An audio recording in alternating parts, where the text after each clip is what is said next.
We have a little bit of a different show today on the show. No Joel Sherman. He's not here. He's actually on vacation. I can't believe it. It's stunning. The guy never goes on vacation. He texts me every 5 minutes. I'm off. I'm trying to be off. So I didn't even tell him who my guest is for today's show. It is actually, I will tell you, it is Mad Dog, Christopher Russo. And we are going to talk Hall of Fame ballot. A lot of nice new names on that ballot, including Sabathia. Ichiro, who's obviously a slam dunk, and a lot of guys kind of on that borderline. I mean, most guys on that ballot are on the borderline, so it should be really interesting. We're certainly going to talk free agency. I'll tell you everything I know. He'll give his opinions, and really looking forward to this show. Stick with us on the show with Jon Heyman and Christopher Mad Dog Russo.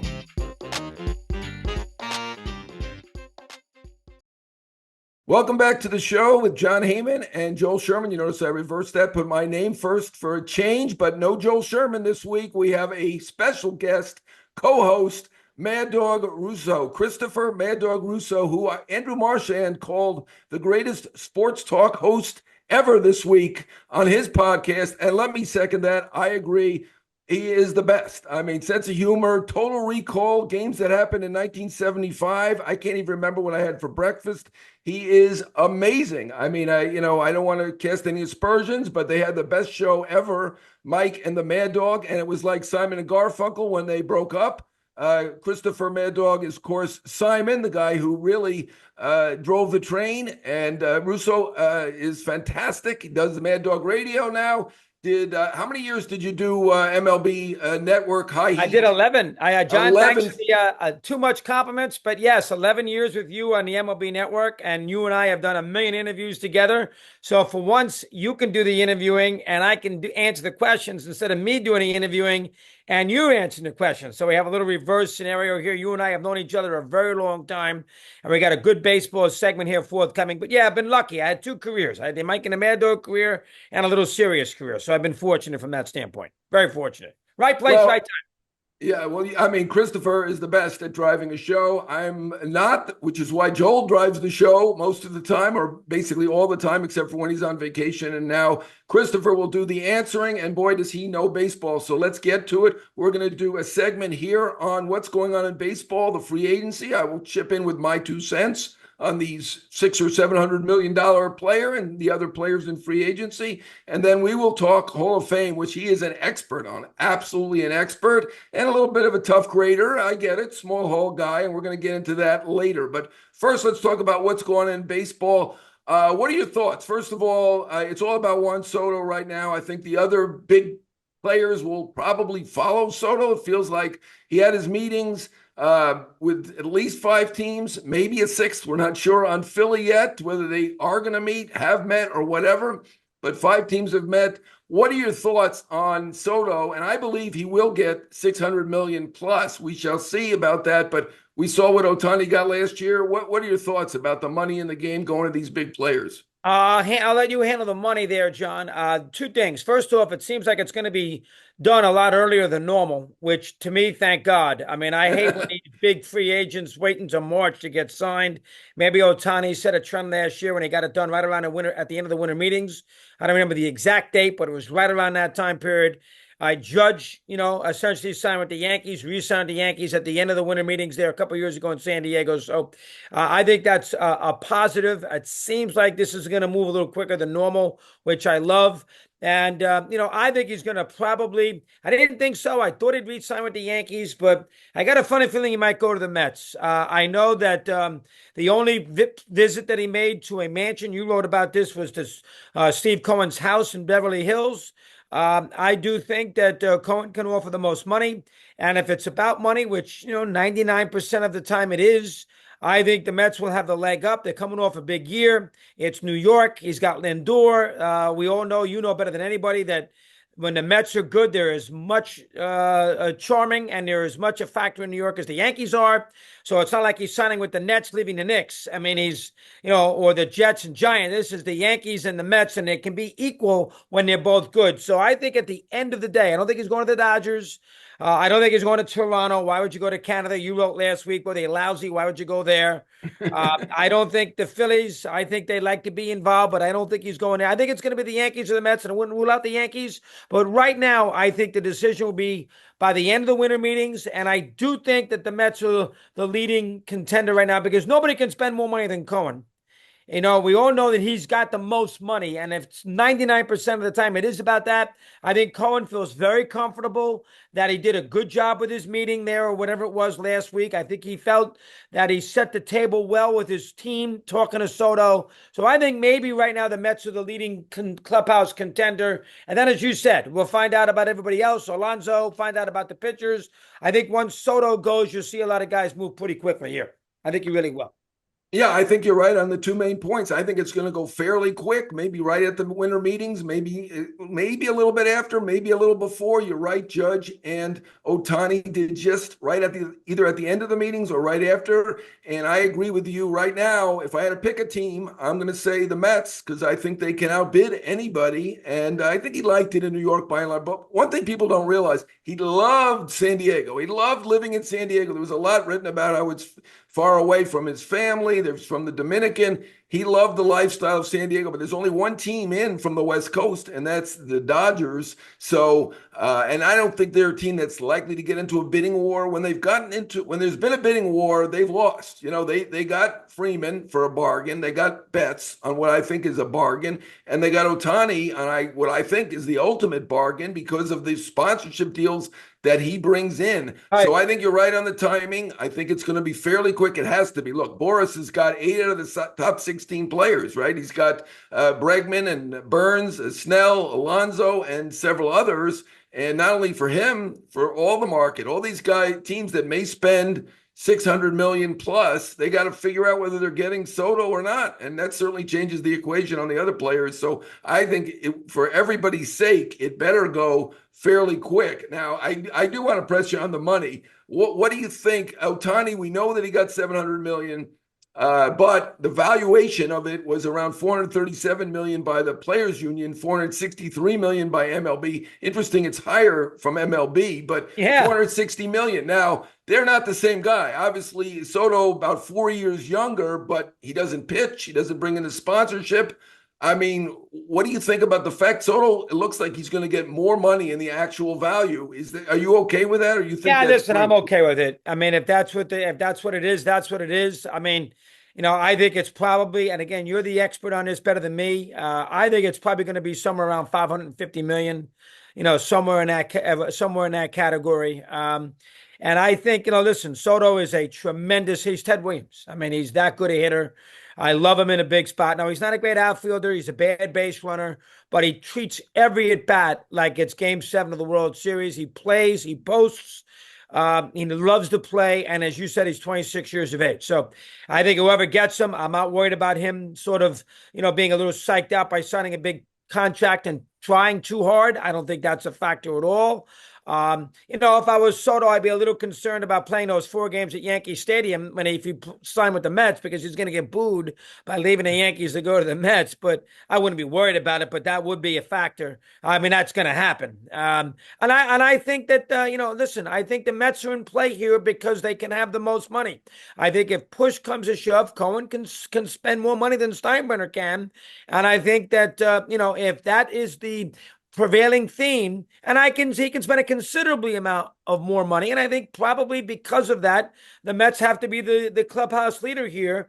And I don't think the Dodgers are getting the mix. And I think it's bad for baseball, John, if the Dodgers got him. They signed, you know, listen, Yamamoto, Ohtani, they got so much. They're going to get the other kid pitcher now from Japan. I mean, how much is enough? They just won the World Championship. They're going to give another player for 600 million. They got Betts for 435 million. He's making a pretty penny. I mean, how much is enough, for crying out loud? So, from that standpoint, it's better that he doesn't go there. And I think I thought the Yankees all the time. I wouldn't rule them out. I think it's Yankees or Mets right now, and you know more about it than me because I'm not talking to any of these guys. I'll give the Mets the edge right now, sort of halfway through the process. I'll give the Mets the edge.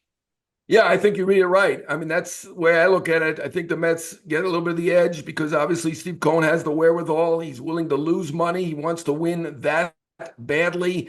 He seems extremely motivated to get this player done. So that's why I give the Mets the edge. I do want to mention, I love your comment on bad for baseball. I wrote a column that it was good for baseball that Ohtani picked the Dodgers over the Blue Jays because of, everybody in baseball is following. If you're not following the Yankees or the Red Sox, you're following the Dodgers. And I thought it was better for baseball. And boy, did I get some backlash from Toronto. But I am with you 100% on this. It is not good for baseball if the Dodgers are this good. Look, they won the World Series. And they had five great pitchers on the IL, right? They were missing 100%. Ohtani, Glasnow as a pitcher. Ohtani, Glasnow, Kershaw, Gonsolin, and May. They were completely missing. They'll all be back, and they won the World Series without them. So you add Soto to that mix, they look twice as good as anybody else. So I'm with you. Bad for baseball if it goes to the Dodgers. I do think he will get over $600 million. We shall see. I think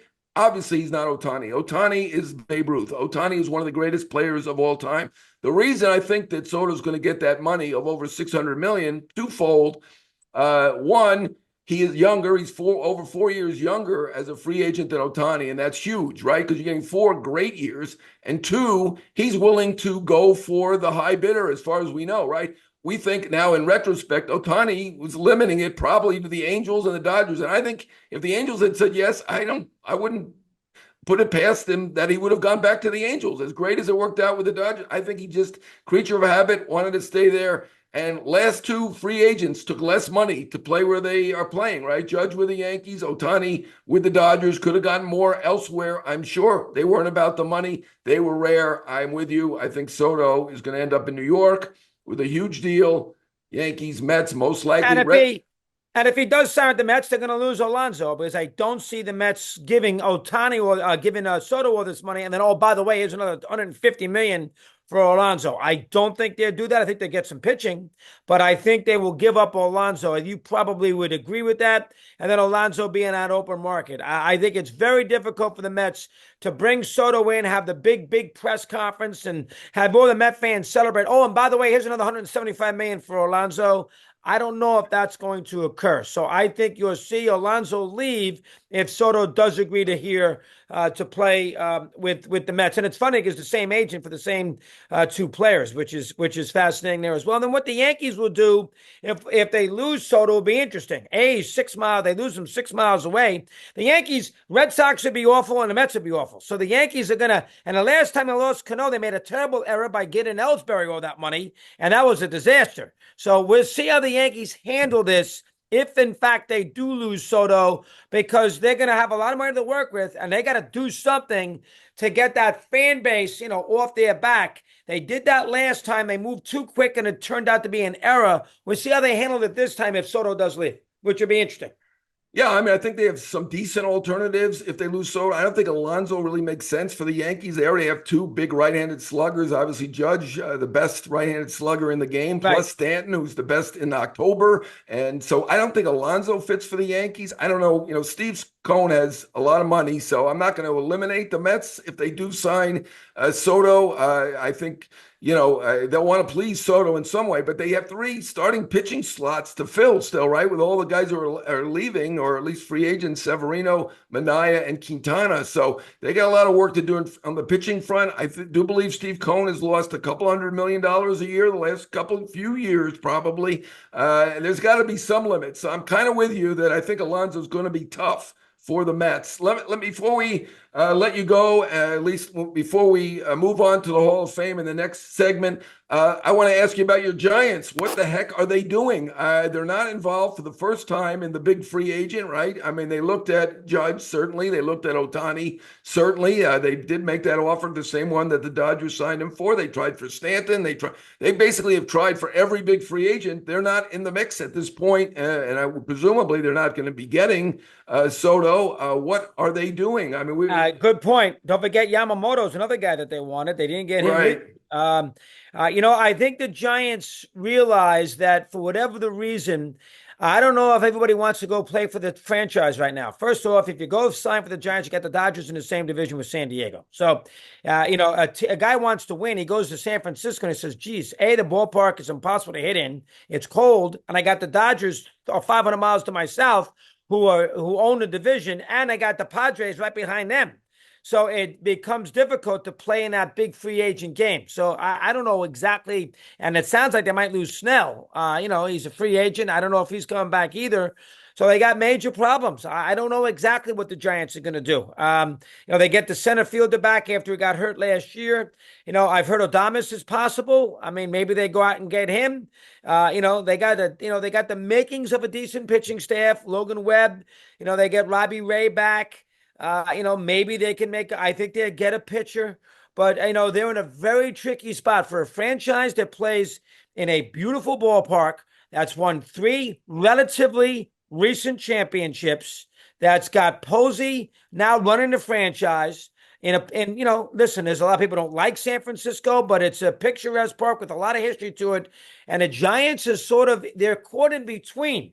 They can't necessarily play with the big boys, a little bit like the Red Sox. They can't play with the Yankees. They can't play with the Mets. They can't play with the Dodgers, maybe not even with San Diego. So that's a problem. So they can't play on that level. So what level do they play on? They're not the Royals. They're not Milwaukee. So they're kind of in between those two, it makes it very difficult. So I'm not exactly sure what they're going to do. I think there's obviously a transitional scenario here with Posey, what his aim will be. But the Giants haven't had a big star in a long time. They won a couple of those championships without a big star, especially the first one, because nobody knew Posey yet in 10. They had a lot of they had big pitching, but not a huge star. They haven't had a huge star in a long time. Plus, they haven't drawn that well. Giants they're in a very peculiar situation for a franchise that, as I said, ballpark city and 3 recent World Championships. You wouldn't expect them to be in this spot. So, and Moneyball doesn't work in San Francisco. I mean, it's tricky with that Moneyball thing. I'm not exactly sure what they're going to do. They'll play for some free agents, but they can't play for the big ones because they're not going to get them. And I think nobody wants to go out there and fight for Soto, and he's got no chance of signing him. So we shall see. Yeah, I'm kind of with you. I think it's tough to get a hitter into that ballpark. Very tough to put up numbers unless you're Barry Bonds and you've got that extra help. So I think they probably had no chance to get Soto anyway. So I get that. I do hope, you mentioned Snell. I do hope that they make a play for Snell, Burns, Fried, somebody like that, because they won with pitching, right? I mean, you mentioned they had no stars. That's true from the positional standpoint. Their pitchers were pretty good. They had great pitchers. Lincecum, Kane, Mad Bum, and that's the way they can win. And Snell seemed to like it there. So I don't know why they don't play for him. They're going to let him go to the Dodgers too? I don't know. I mean, the Dodgers are going to get everybody. I think the Giants would get it's a good point, John. I think the Giants would get some pitching. There's a lot of pitchers available.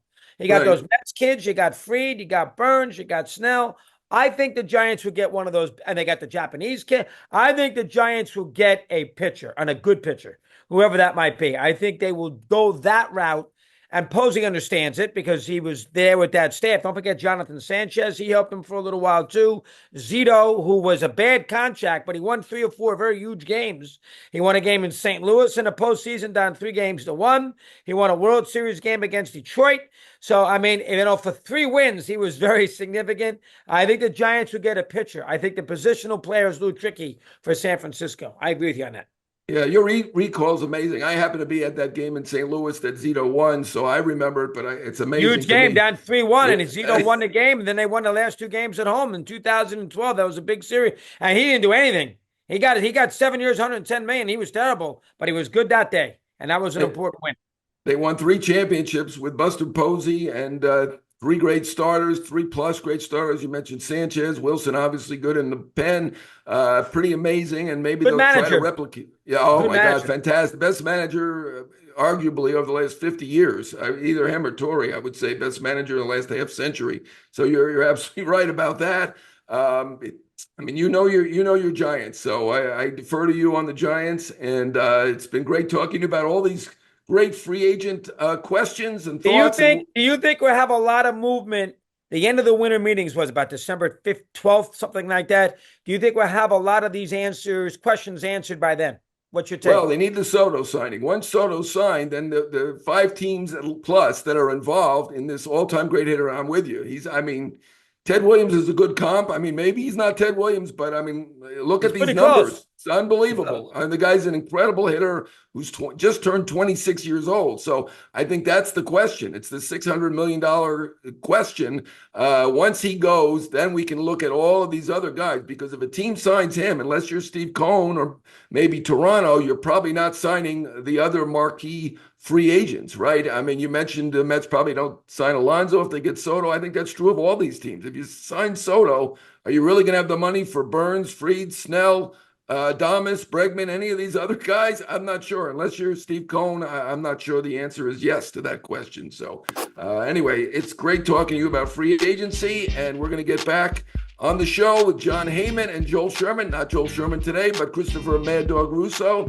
And we're going to talk Hall of Fame. And Christopher Russo is an expert in the Hall of Fame. Tough grader, tougher than I am, I will say. I've gotten pretty easy, and you're probably gonna get on me for some of the guys I'm voting for the Hall of Fame, or likely to vote for. But we will be back in just a few moments after we do a little bit of business.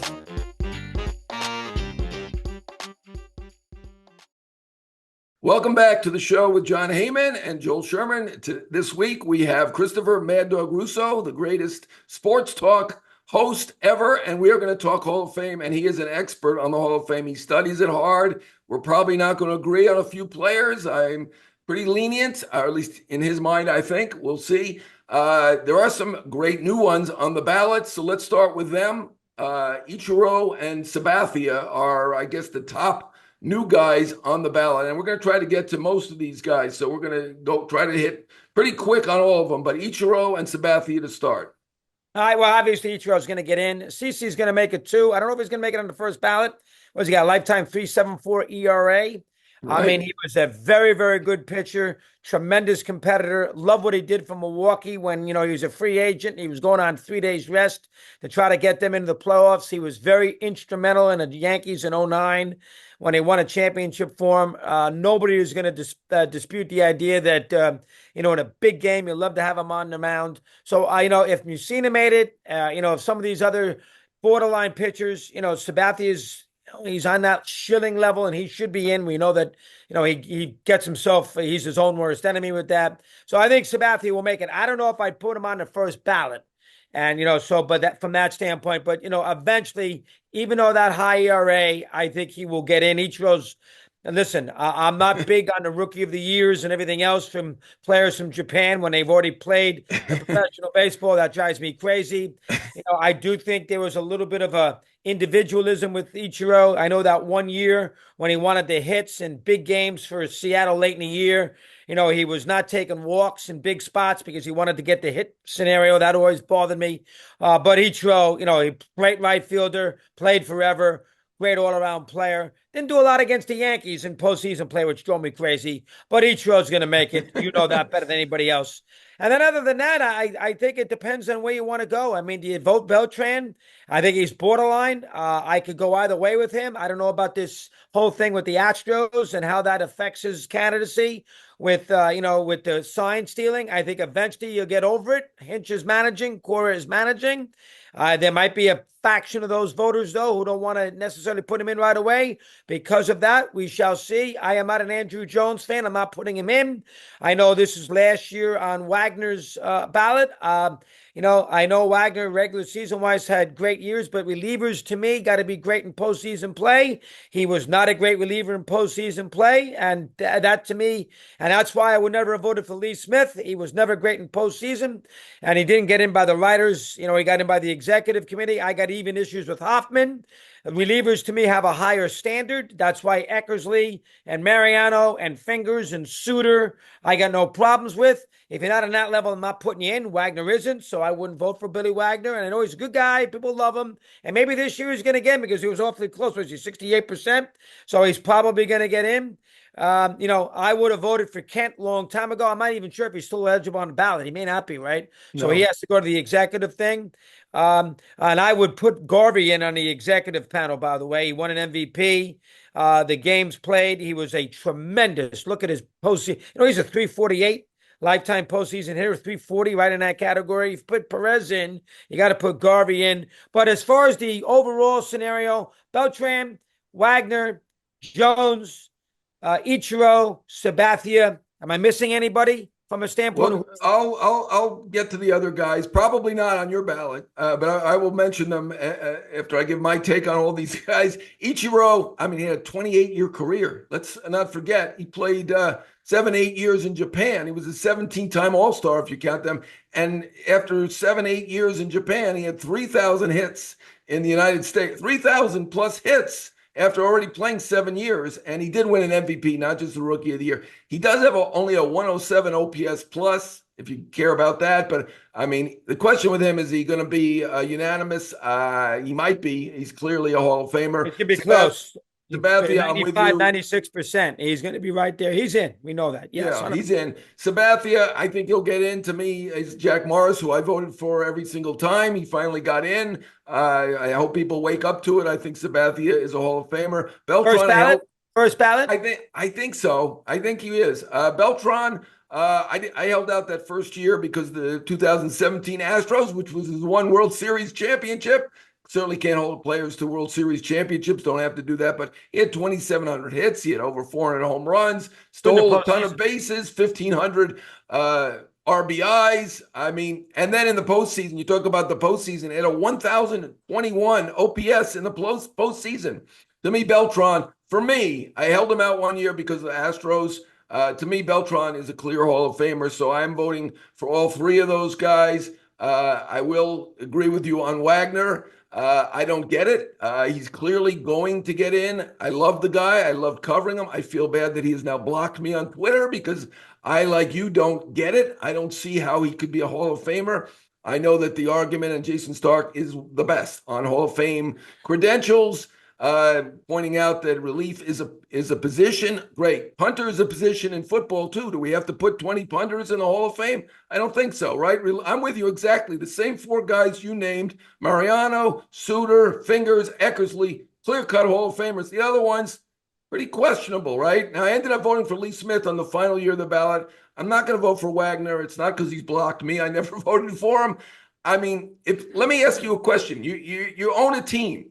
You can either have the whole career of Billy Wagner or the whole career, and they'll get paid the same, the whole career of Mark Burley or David Wright. Who do you take? I mean, to me, I know you've said that. There's no question. I have to look at Burley took the ball every day. I'd have to look at that a little more carefully, but that's an excellent point. And again, a reliever, the problem they got with the reliever, you can put anybody in that ninth inning is going to have 35, 40 saves in a course of a year. You can put anybody in that spot because, 99% of the time, the rally in the ninth inning, the team goes, they're not going to tie the game or win the game. It's in the postseason where that reliever can't blow a game because that's when the pressure ramps up. And Wagner just wasn't good. I mean, that's just all there is to it. It's a small sample size. I understand that, but he just wasn't good. The one issue with Beltran that I would have with you on that, never won an MVP. So, you're talking about a guy who played forever. Isn't it fair to ask if that guy's a Hall of Famer, or truly an all-timer, at least 1 year where he was the best player in his league for 1 year, voted by the writers, and he never was.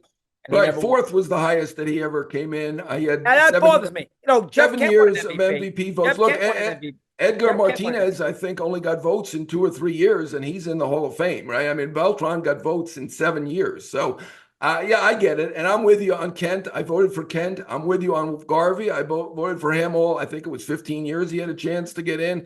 There's a reason he's on the Veterans Committee ballot. He should be in the Hall of Fame. I'm with you on all that. Wagner, to be fair, was dominant. He didn't just post 35 he was saves. Dominant, and I'll be also fair one thing about Billy, and it's unfortunate for him. He got hurt in the 2010 series against San Francisco. Got hurt in game 1. Did not pitch the rest of the series. The Giants won in 4 games, and they won because in a lot of ways they took advantage of that brave bullpen in Atlanta. If he was there, the Giants may have not won that World Series, and who knows? He closes games. We have a little different perception. But that's baseball. I mean, what else am I supposed to do? So from that standpoint, I wouldn't vote for him. The Hall of Fame thing, I'm a small room guy. You've always been a little bigger room than me. I'm just a small room guy. The Hall of Fame, to me, you got to be an all-timer. And, I look for certain qualifications, and I understand it's a gray area. There's a lot of different evaluations for it. Mussina never won a Cy Young, and he's in. There's a lot of different a lot of different qualifications for it. And I don't vote anyway. So when I say these things, I don't feel like I don't have to worry about Wagner blocking me on Twitter. I don't vote, so he can't get on me. But there are certain scenarios here where, I think you have to do it. I like to see an MVP. I think Beltran is probably a guy that you can get around that. I'd like to see a Cy Young. I think, Sabathia probably. No, he may have won a Cy Young. Did he win a Cy Young, Sabathia? Yes. He did. So, I mean, from that standpoint, Andrew Jones, I know you voted for Andrew Jones in the past. I did. You think he's a Hall of Famer? I do. 10 Gold Gloves, 434 home runs. I mean, it's about fame, too. I mean, he was considered the greatest center fielder of all time. 252 lifetime batting average, though, right? Yeah, batting average. And I'm kind of in the corner of the analytics people who now say that batting average isn't the most important stat that we have, right? And certainly he was not good in his final 5, 6, 7 years. After age 30, he went downhill quickly. I get it, but he had so many great years in Atlanta when they won the division every year. They got to the World Series 5 years.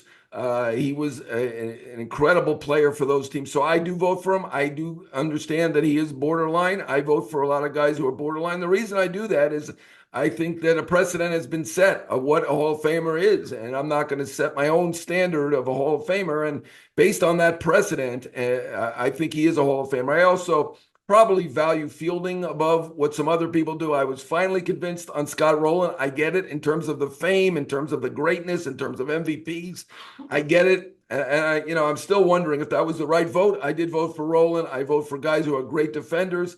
Another guy I vote for that you're not going to approve of probably as a Hall of Famer is Jimmy Rollins, who won a ton of Gold Gloves and was a great defender. And to me, the fame is a factor. And that's why I vote for Jones. One thing I want to say on Wagner, he did have a whip below 1. So as he was very, very dominant in the regular season. Yes, he has. I don't have the recall that you have, but in 2006, when they could have used him. He killed the Mets. He killed him. Aaron Heilman was used ahead of him. Yes. So it's not just that he has a 10 ERA. I mean, he killed it. And I don't want to keep hitting on him, but he has a 10 ERA in the postseason. So, in terms of Hall of Fame, we're talking about the top 1%. And I'm up with you.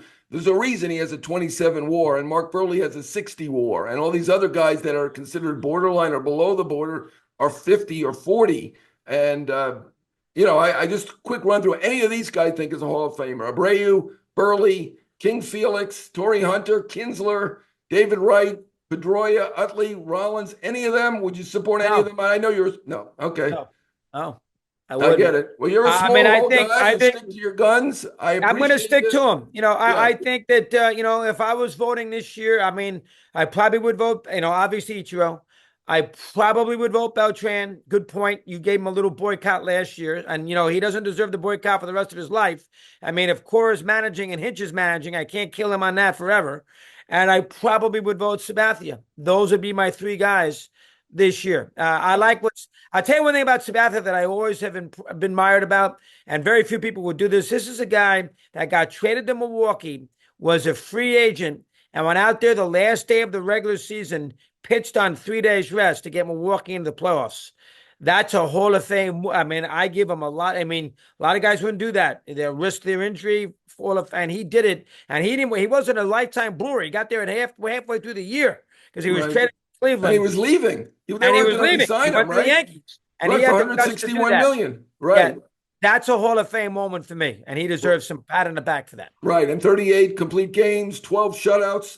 That doesn't sound like a lot. You and I recall Bob Gibson and all those rest. That's a lot now, right? Nobody else is going to do 38 complete games and 12 shutouts and all the innings that he threw. He is a horse, and I'm glad that you're siding there. I think you're a medium Hall guy. I guess I'm tending toward a bigger Hall, and that's why I support Utley. Rollins, I'm even going to think, I don't like the 5% rule, so I'm probably going to support David Wright and maybe even Pedroia and maybe King Felix this year. I want to keep them on the ballot to think about it more. There have been too many guys like Billy Wagner and Rowland who've gone from 10% to getting in, and I do think Wagner will get in. I don't love that 5% rule. And I'm kind of battling my own battle against that and want to keep those guys on the ballot. So, That also bothers me. So we're gonna figure that. So Scott Rowland's first year of eligibility, only 10% of the writers right. thought he was in the Hall of Fame, and somehow he got to 75%. Isn't the idea of a Hall of Famer right away? You know who the Hall of Famer is by eyes. Say, that's a Hall of Famer. Willie Mays, did he get 10%? Did Aaron get 10%? Did Sandy Koufax get 10%? How about Lefty Grove? How about Ruth? How about Garrick? How about Williams? How about DiMaggio, Mantle, Musial? These guys get 10%. That's a Hall of Famer. So 10% for Rowland, and then we figured it out after 15 years or 10 years, he got to 75%. Oh, come on. That bothers me. I have to be honest. That bothers me. He's not the only one. I think Larry Walker got there from like 10 or 15%. Wagner's going to get there. I'm not generally in favor of that. I did vote for Rowland. You make some excellent points, as I expected. It's been great talking Hall of Fame with you. And we're going to talk hit or error, which Christopher will pick a hit or an error from this week and explain that, and I will as well. This is Jon Heyman for the show with Jon Heyman and Joel Sherman. And today, the greatest radio talk show host that's calm down. Sports of all time, and sports. We'll give you in sports. No. Who's better than you? Come on. Christopher Russo, back in a few minutes.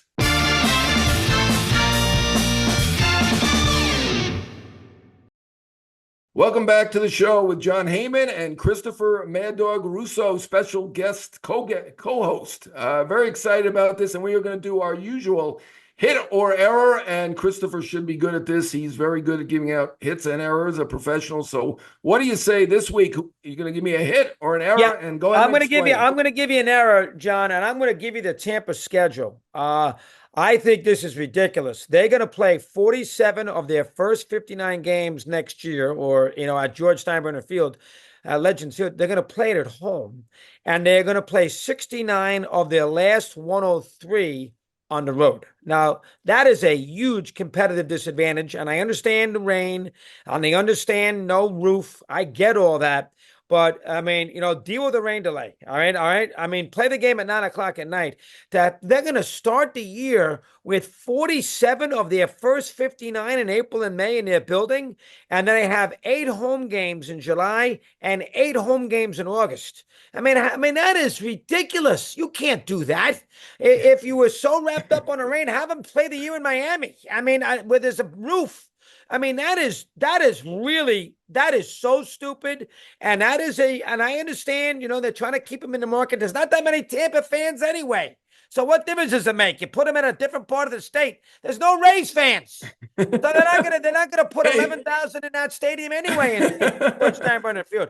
I don't know. I thought that was ridiculous. And I know baseball is in a tricky spot with the Trop. I get that. We understand the reason here. And I don't have a problem of trying to play at Legends Field. I get that too. But you can't have them play at 9 o'clock in the morning when it doesn't rain. To play 47 of 59 to start the year at home, and then to finish the year essentially from July 1st, never have a home game. They got no chance. When it's teams traveling, they're getting tired and they never can rest at home. They're in a hotel bed. That is an incredible competitive disadvantage. So that's my error for the day. Well, excellent thoughts. Of course, it is slightly better than playing half your schedule in Montreal, which they had proposed a couple of years ago. Which is That's ridiculous. That was ridiculous. They picked the best park they could pick. I think Steinbrenner Field is a nice minor league park. I do believe, I might differ with you on this a bit, I do believe they will draw their usual number of fans. I know that only holds 12,000, but being in Tampa is probably better than being in sleepy St. You might be right. Pete. So I think they're going to sell out. We'll see. You might be right. The whole thing isn't good. They haven't ingratiated themselves with the politicos in Tampa, St. Pete, and they should have had a stadium by now. That is not a small market, although it plays like one because of the revenues they're able to bring in. They should have been able to figure out how to get a stadium built there or do something about that. But I would say overall with baseball, it's not good. We have 2 teams playing in minor league parks. It's the A's and Rays are going to be playing in 100%. Right. That is a bad look for you think the NFL would have the Jaguars and the Titans playing a high school football field? I know it's tricky, and these are these franchises have always had struggling issues, but this is bad. It looks bad this year. It really Well, does. I'll say this about the NFL. They had no team in Los Angeles for a long time. I found that to be odd. And it is basically a TV game. But you are right. They're not going to be playing a high school football field, not playing at Lawrence High School. Where did you go to high school? You're from Long Island too, Now, right? I went to a boarding school in upstate New York, Darrow School. Okay. Years. So you can't go by I me. don't peg you as a rich guy at all, so I'm not sure how you got into that boarding school. But My okay. father went there in 51 and 50 and 51. Oh, okay. So I was a pain in the neck for my mother in high school. She said, get the hell out of here. And I ended up at Darrow School. Best move that ever happened to me. 1974. I was 14 years of age. That I believe. I believe the pain in the neck part. So I will Yes. give you mine. And I don't want to be too negative, but I'm going to say Cubs. And I do this a lot. What are they doing? I mean, they're not in on Soto. They need a star, or as Dan O'Dowd would call it, an aircraft carrier. Let's go. It's a 500 team. It's a major market. It's huge revenue. It's a rich owner who started TD Ameritrade. So you know they have money, because we've all wasted some money betting on stocks. And they have the money to do it, and they spent on a manager, and they haven't spent since. We shall see. It is early in the offseason. The Angels are the only team that's done anything. I could be proven wrong on this, but they're certainly not in the mix on Soto. I don't hear them a lot in the mix on the big pitchers. I think they need to get going. We mentioned the Giants earlier. I think they need to get going. I'm glad that Toronto's trying hard. I'm glad that Boston, after finishing last 3 out of the last 5 years, is trying hard, but I mean, the Cubs, they should be better than Milwaukee. Give Milwaukee credit. I should give that a hit. Milwaukee's amazing. They're competitive every year. I'm in Milwaukee at my in-laws, and they build a good team every year. Why aren't the Cubs doing the same? Good point. I like that one. Very, very good. And they haven't done a big free agent signing in a long time. And you are in Milwaukee. I know you got a little Milwaukee background. So for Thanksgiving, Jon Heyman is sitting not too far from Miller Park. How about that? Good Absolutely. That. What is it called? American Field, whatever it's called. They used to be American Family Field. That's it. Okay. Used to be Miller Park, which really made sense in Milwaukee. But, they've got to do what they can to earn a living, and they're doing a great job with the Brewers. So I'm giving a hit. I don't usually give it an error and a hit. This week, an error and a hit. Hit for the Brewers. Good for them. All right. It's really been a pleasure. Great job, John. I really enjoyed it. You're the best. You're fantastic. I was on with you on Mike and the Mad Dog, which is the greatest sports radio show ever. That you can't argue with me on. Everyone knows that. From 2007 until, I don't know, a little bit after you left, I stayed. I'm sorry. Even after you left, I was still on with Mike for a little while. But that was the best show ever. And you've made this show so much better. Thank you so much, Christopher Russo, for coming on with me on the show with Joel Sherman, usually, and Jon Heyman. That time I put Joel Sherman first. You can find us on the New York Post Sports YouTube page. Be sure to rate and review. Joel says give us a 5 when he's on. I'm fine with a 4, even a 3. Just do something. I'll take anything. Those are tough shoes to fill. He's sharp. Those are tough shoes to fill. Absolutely. Absolutely. Thank you so much for saying that. And thanks to Tommy Hogan for doing a great job producing the show, as always. But particularly thanks to Christopher Mad Dog Russo for coming on here and making this a great show. Signing off till next week. And before I forget, happy Thanksgiving to you, Christopher. Happy Thanksgiving, you too, John. Tommy Hogan. And happy Thanksgiving to everybody out there listening, watching, whatever, on New York Post Sports YouTube. Before I forget, again,